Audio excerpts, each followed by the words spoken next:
cuaca panas. Right, kita dah sampai kat spot. So hari ni kita ada buat eksperimen sikit. Eksperimen ni kita nak lepaskan umpan pakai drone. So kita first kita pacak dulu. Batang ni panjang, so susah sikit lah dia punya. Right, ni kita betulkan tali dulu. Batu dah ada. So ni pasang umpan dulu. Alright, sekarang ni kita longgarkan ni, kita tarik. Okay, lepas tu kita hook siap-siap dekat sini.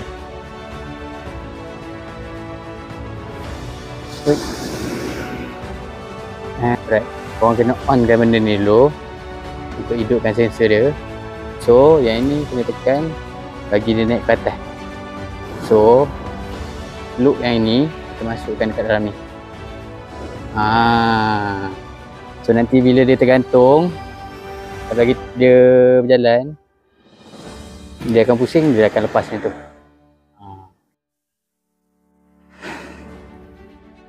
Okay, right.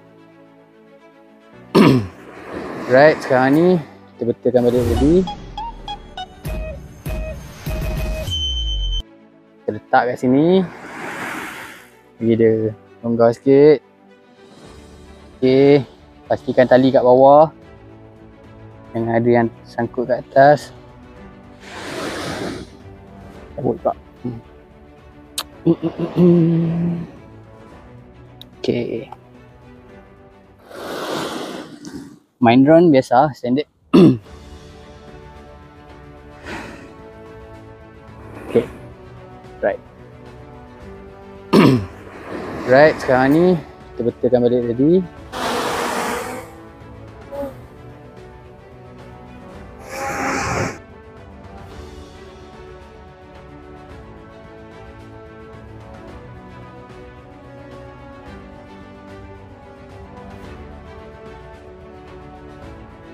Alright guys, hari ni yat-yat kita tak done, sebab kita datang boleh buat tadi. Ni pun dah gelap. Sekarang jam pukul 8.20 kan. Okay, sekarang ni hasil yang kita ada ni lah. Bukan glamour lah, standard lah kat sini. Nak dapatkan yang mega-mega hari ni dia tak nak makan kan. So kita pun bukan satu grup je. Dekat sana ada 2 grup lagi. Dia orang pun tengah camping. Kita orang pun tak lama kat sini. Mungkin dalam pukul 9 jap lagi, kalau tak ada apa, kita boleh gerak lah balik ke destinasi masing-masing. Okey, satu lagi untuk penutup lah. Kita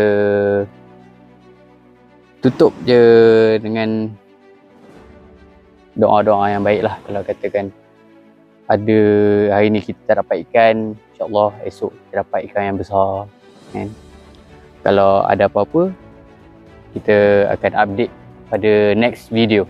Right, okay, gerak lu. Assalamualaikum.